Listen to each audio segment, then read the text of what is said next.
afternoon, Facebook Live. This is Robin Kirby Gatto. I'm coming on just a little bit to encourage you in the Lord. And Holy Spirit is just going to go grab a hold of your heart and strengthen your inner man by Holy Spirit might, so that you can be exhorted to know the richness of the love of Christ. As a few of you join on here, saints of God, be hopeful and expectant. I will be teaching my regular teaching sessions on Facebook Live and on YouTube.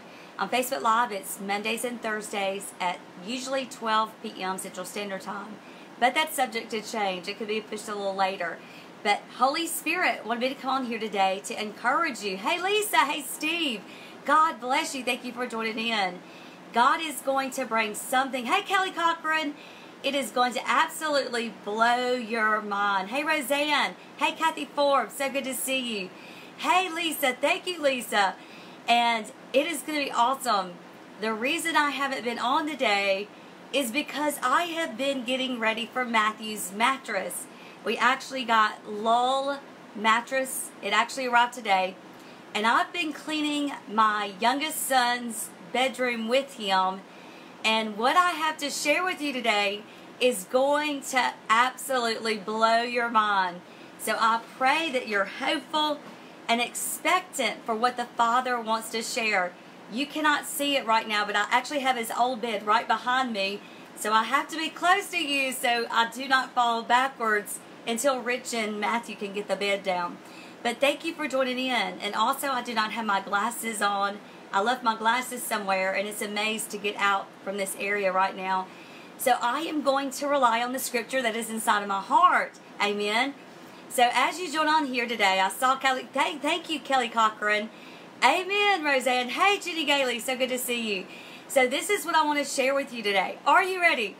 Because first and foremost, the harvest is here in 2019. Oh my goodness.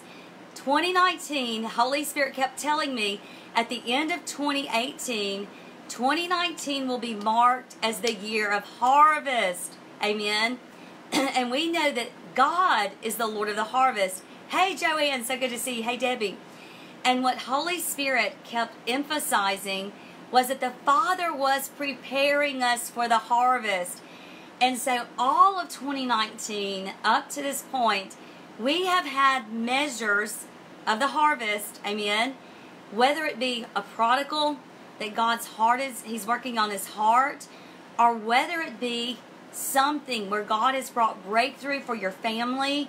I'm telling you, I am 1,000% persuaded 2019 will be the year of harvest. Well, in the midst of this harvest, God has been plowing up everything that is within our person that would war against the harvest. Now, believe it or not, oh my goodness, when I went through counseling, a lot of you know that I have been an outpatient psychotherapist before, and I've worked in clinical psychotherapy and outpatient psychiatry, as well as worked in long-term care, foster care placement with seriously mentally ill children. I specialized in, got my master's in geriatrics, and I worked in medical social work for a long time. And I say all of that because social workers, when they need help, are actually some of the best clients, and they listen to counselors. Well, I'll never forget when I was a single mother, and it was the late 1990s, and I was going to a counselor to get encouragement. I was just worn out, and I did not think I could make it one more day. Absolutely exhausted.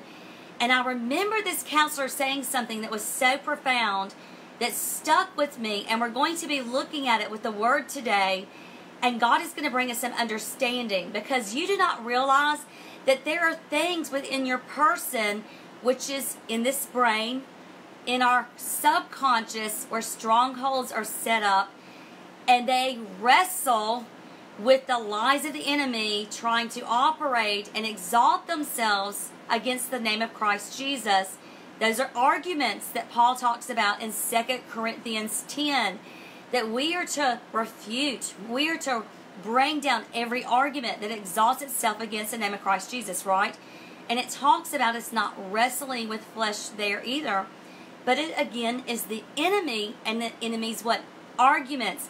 And FYI, Rev 22:2 is out today on Amazon. Get it, because I get into it deeply, scientifically, and with scripture, and show you how the prince of the air operates and moves through the airwaves, sending frequencies and messages against your mind.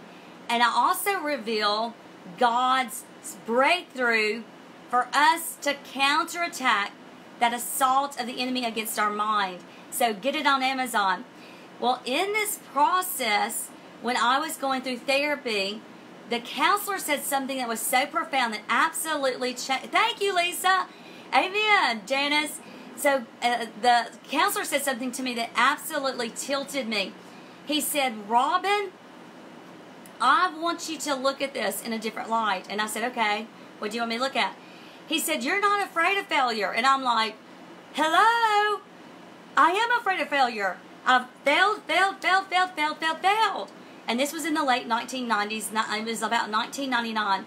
And I was going, all I've done is failed. I failed as a wife at that time. I failed as a mother. I failed as a person. I failed God. And the enemy was emphasizing my failures. But this is what the counselor said to me at that time that absolutely tilted my mind and blew my mind away. He said, Robin, you're not afraid of failure because it's familiar. You already know that. You've experienced it time and time again of what you think is failure. And I was like, okay, I'm listening. And he said, what you're afraid of is success. You're afraid of success. And I was like, now who in their right mind would be afraid of success? I am not afraid of success. And he said, Robin, consider this, because failure to you is a familiar friend.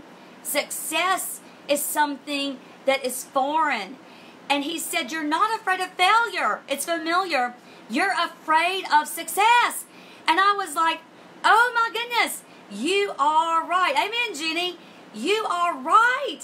And then I realized, and that was a turning point in my life. And I knew that what I had been running from was success. Now understand that arguments of the enemy exalt themselves against the word of truth. And I love how Isaiah 40 puts it and how Holy Spirit showed me when Holy Spirit speaks to the prophet, comfort my people and tell them that their iniquity is forgiven and that the warfare has ended. That's what verses 1 and 2 are basically saying, because it's prophesying of Jesus Christ and that Jesus Christ is giving himself as atonement, right? And it's prophesying, look, Israel, your warfare is going to come to an end, because one day Messiah, he will rise up and he will finish all the warfare that there is to finish. And I love what that scripture reveals, especially in verse 2 of Isaiah 40, because there God showed me areas in which I was unequally yoked and had ungodly soul ties, where the root of iniquity was operating in a circumstance or a person unknowingly, they did not know this, against me, and I had no clue. And what I realized is that I had become settled in familiar friendships, familiar circumstances. Everything was familiar. And it was like putting on an old garment that just seemed familiar, that was comfortable. Why? Because I knew it. But this was the thing, saints of God. When you want God's harvest, when you want God's change, you have to realize that there could be mindsets within your subconscious that are wrestling against that harvest, where the lie of the enemy has got that familiarity in your subconscious, and you have to take that thought captive. Now, this is the thing. We don't know what we don't know, right? So God allows the trials. He allows the tribulations, right? In order to purify our faith, our friendship with Him, our soul, and to bring to the surface those things that are of the root of iniquity with which we have become familiar with. And God showed me, He said, Robin, you have to plow right now. The harvest is here. It's coming in 2019. But there are still some things in the subconscious, strongholds of the enemy that are set up against God's harvest. Because listen to this, saints. When the harvest comes in, we have to have the strength of Holy Spirit, the wherewithal to be able to operate in the greater works. John 14:12. We're going to be operating in those greater works, and it is going to be massive. And for us to do that, the frequency of the enemy has to be cut off. And glory to God, we have to hear the voice of God. And again, I get into this in my book in Rev 22, because God showed me, what does Jesus say that's going to happen in the end days? The love of many will grow cold, right? And He's warning us about the end days. Keep watch, keep watch, keep watch, keep watch, keep watch. And I love what He tells His watchmen, that those that are keeping watch for His return, what are they doing? They are giving out the supply of the food and the supply that is needed to those that have a need, right?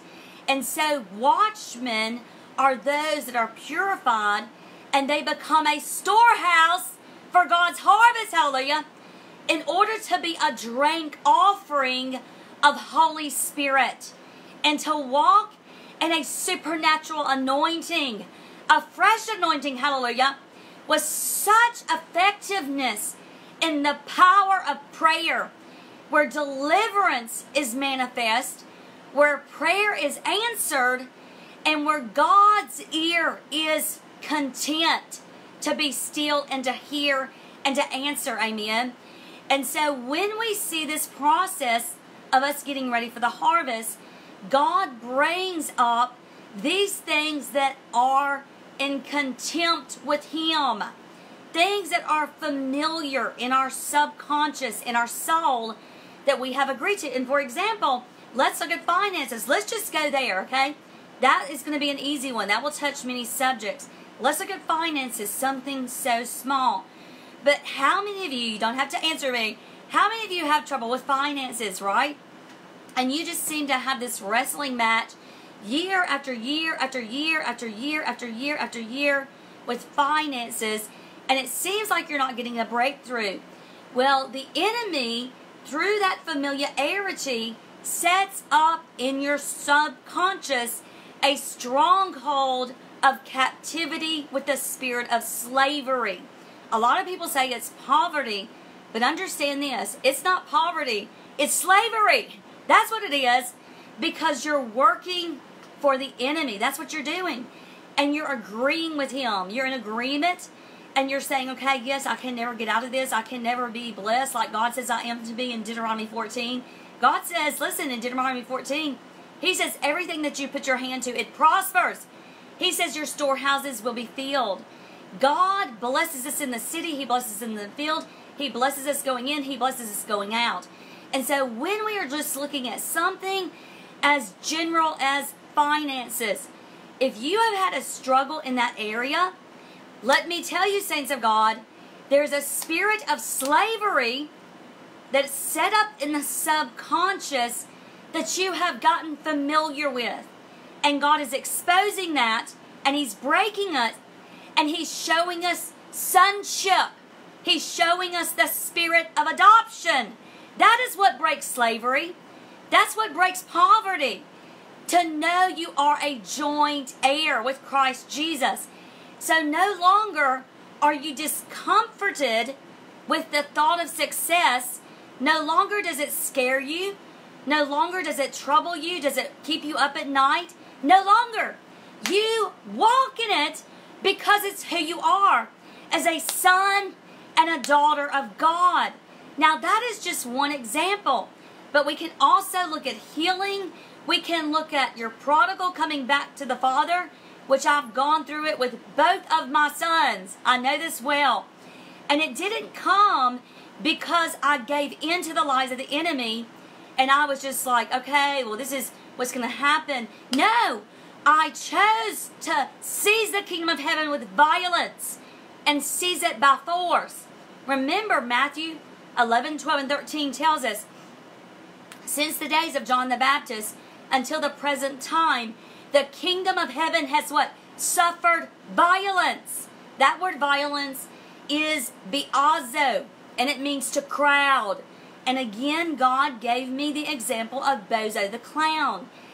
He said, imagine if you had 100 bozos of clowns and they were crowding you. You would want to scream and push Bozo away. Where the enemy comes in like Isaiah 59, he comes in like what? A flood. He comes into what? Crowd. And that crowding is with all the familiar things in your subconscious throughout all the memories you have in your life, where they're pressing in around you, that the enemy's frequencies are reaching for, and all of those messages are speaking to you. Failure. You're not going to break through. This is going to be the same thing as it was then. What are you expecting?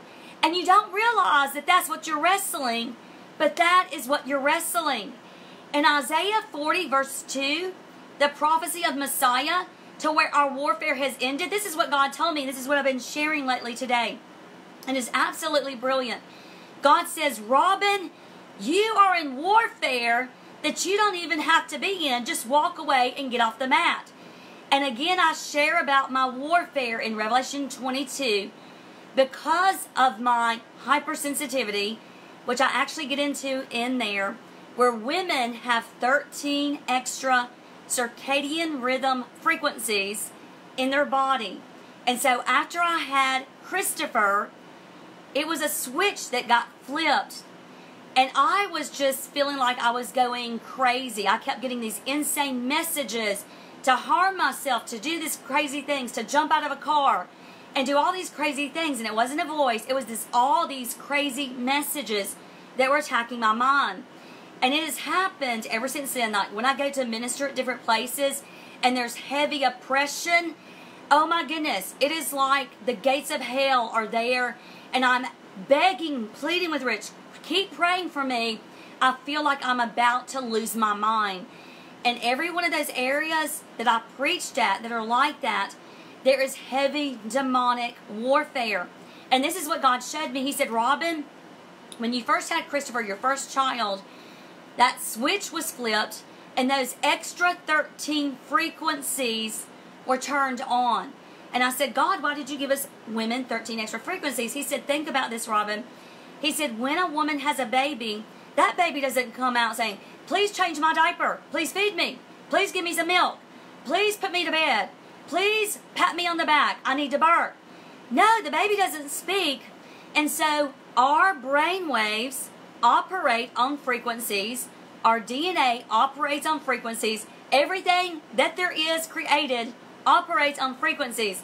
And so God showed me, especially through that hormone oxytocin, where it's also called the love hormone. It also sends you into labor, but don't think of it as only a labor hormone, and I get into that in my book. It is also the love hormone, the trust hormone. And so when you trust people, generally it could be that your oxytocin levels are up in your brain, and it is both a hormone and a neurotransmitter, and you just feel really good and you're more trusting. If you're not as trusting, it could be that your oxytocin hormone levels are down, so you don't have that messenger molecule telling you, look, love this person, trust this person. And so when a mother has a baby, the baby and the mother at the same time have a release of oxytocin, and it's to make that connection, mom and baby, and they have that connection. And so when the baby is new and the mother's taking care of the baby, who generally stays up with the baby? Generally, it's the mom. The mom gets up, the mom pats the baby, the mom feeds the baby, the mom takes care of the baby. Why? Because she has those extra 13 circadian rhythm frequencies where she doesn't hear the baby's voice audibly telling her what the baby needs, but the frequencies from the baby's brain are telling the mother what the baby needs to the mother's brain through those extra 13 circadian rhythm frequencies. Is that not crazy? And God said, Robin, when you had Christopher, that switch got flipped. So not only did you pick up on the frequencies of your baby, but you picked up on the frequencies in the spiritual realm, and you became spiritually sensitive. And I went, oh my goodness! Oh my goodness!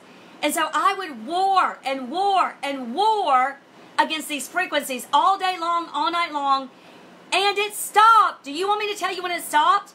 God, of course, gave me the strategy that I gave in my book about praying in tongues, to war against it in tongues. But do you really want to know when it stopped?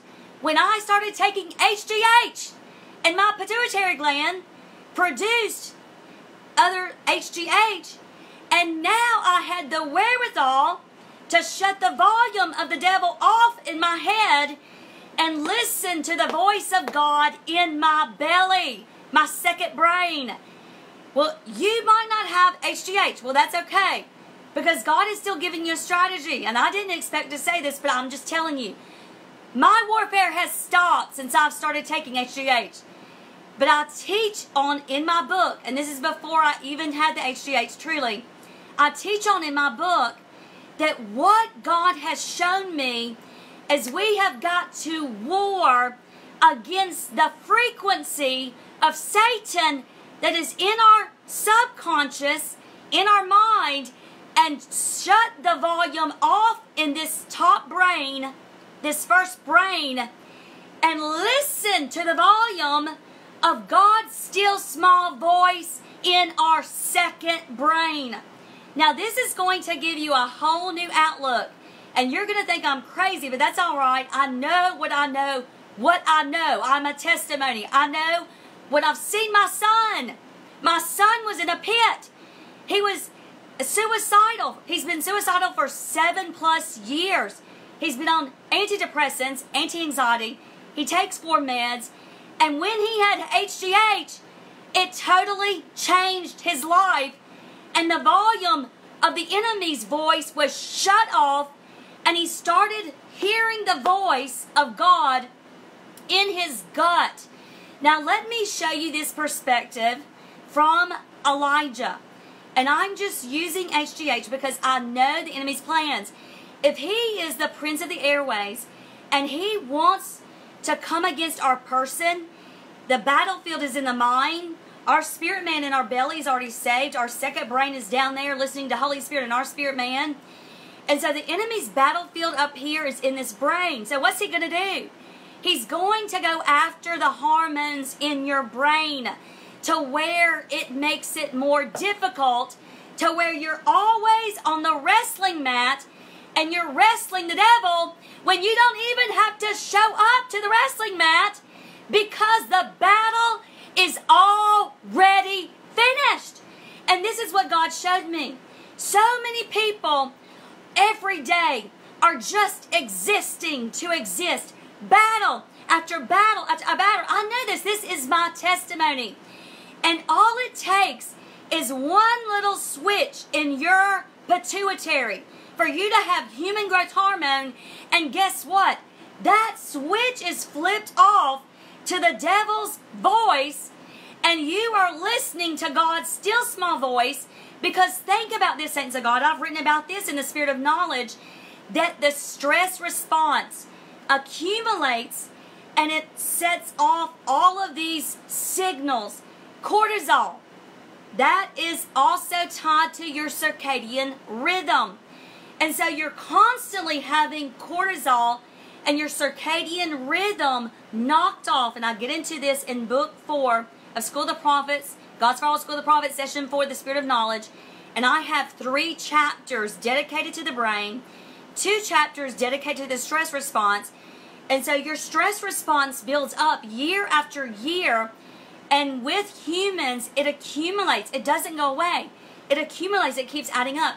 That stress response totally whacks your circadian rhythm, and you get a brain dysregulation. I had this. I know. God fixed it with a keto diet. You have a brain dysregulation. Your circadian rhythm is knocked off. Guess what's going to be knocked off on top of that for you women? Your extra 13 circadian rhythm frequencies. And so what does the enemy do? He wears us out. he stresses us out, and we're not in that rest of God, Hebrews 4. We're not in that still small voice, and that stress response begins to come against our human growth hormone. Do you know stress can come against human growth hormone, and that people's human growth hormone can deplete all because of stress? Is that not crazy? Well, this is what we're going to end with, and this is something I want to throw out there. And I did not expect to share this today. I have been talking about this with people personally that God has had me counsel. They wanted to counsel with me, different people. And I said, your issue is not taking this thought captive necessarily. I said, you've been on this wrestling mat for a long time wrestling with this. Guess what? The battle is already done. It says it in Isaiah 42. Your warfare has ended. Now, does that mean that we're not going to be purified? We're not going to have trials and tribulations? Absolutely not. What it does mean is you don't have to keep wrestling the same thing every single day, exhausting you. And this is what God showed me, Elijah. In Ezekiel, in 1 Kings 19, God showed me, he said, Robin, you know how Elijah killed all the prophets of Baal? I said, yes, I do know that, God. Yes, I do. He said, right after that, Jezebel sends a message to Elijah that I'm going to do the same thing to you that you just did to these prophets. And so Elijah leaves his servant, and he runs and hightails it and just runs 80 miles away and does not stop. He runs, and he is afraid. And this is what God showed me. He said, Robin, I want to show you something with this prophet. He said, understand this, that the enemy, Satan, knew that Elijah knew the 10 Commandments. Believe you me, we know that the prophet Elijah definitely knew the 10 Commandments. And so God showed me how the enemy perverted an action with Elijah, where Elijah killed the prophets of Baal at God's command. And all of a sudden, the enemy knows that Elijah knows the word, and so the enemy is going to use the word against Elijah. And God said, consider this, Robin. Consider that maybe Satan told Elijah, you murdered. You murdered. Are you sure God told you to murder? Are you sure you heard God? You murdered. Thou shalt not kill. Guess what's going to happen? You're going to be killed. And so Elijah had this inner wrestling, and he ran off, and he wanted to die. And in that place, because think about it, what would make the prophet so in a quagmire that he wanted to die? The only thing I would consider as a seasoned minister of the Lord is if I thought that I had profaned God and absolutely needed to leave ministry. That would be the only thing I could think of personally. And so God said, Robin, consider this, that Elijah was now in that first brain area, and he was thinking with his mind. The enemy got him out of his gut, this gut area where our second brain is. So when Holy Spirit moves upon us, Holy Spirit is moving in our belly area, and Holy Spirit is going to talk to our spirit man in our belly area and talk to our second brain, where we just have this feeling, we have this hunch, right? It's a gut instinct. And later, Holy Spirit brings it from our belly up to our heart and then to our mind, and we're like, oh, that's what that is. And so God showed me how the enemy was so stressed out that Elijah was so stressed out by the enemy that he was operating on his first brain. And so God had to bring him to Mount Hebron.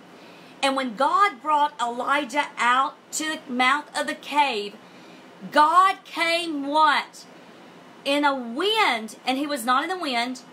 He came in an earthquake. He was not in the earthquake. And he sent a wind. I shouldn't say came. He sent a wind, and he was not in the wind. He sent an earthquake, and he was not in the earthquake. And God sent a fire, and he was not in the fire. But when he came in a still, small voice. That the prophet is so messed up that he gets his mantle and puts it over his face and is just undone. And God said, Robin, that's because I got to the prophet through his gut. And I had to turn the volume off of what the enemy was speaking to his first brain, and how the enemy was perverting scripture about thou shalt not kill. And God said I had to get him alone to cut the frequency off of Satan, to get the prophet to hear the still small voice from his gut, from his second brain. Saints of God, I know that I've heard the Lord, and this is the message for you in this hour. God is delivering you from different wrestling matches you've been in with the enemy, and he is saying, get off the wrestling match. Get off, because I've already won the battle for you, is what the Lord is saying. Don't keep showing up to the same wrestling match every single day and getting exhausted. You have already won through Christ Jesus. And God is getting you out of this brain, and he's getting you into your gut. And that is where the word comes up as rhema and becomes revelation. 1 Corinthians 2:13-16. The word of God is spiritually discerned. It is folly to our natural mind. And we, having the Holy Spirit, have the mind of Christ to know the very intentions on the Father's heart, in Jesus' name. Now, get Rev 22. And for those that just happen to be interested in this HGH gel that I am into, and I am distributing it because I believe in it that much, what it's done for me, what it's done for my son, what it's done for my husband, what it's done for other people, and I am telling you, the devil is defeated because God's army is showing up, and we know the gates of hell shall not prevail against the church. In Jesus' name. God bless you. I love you.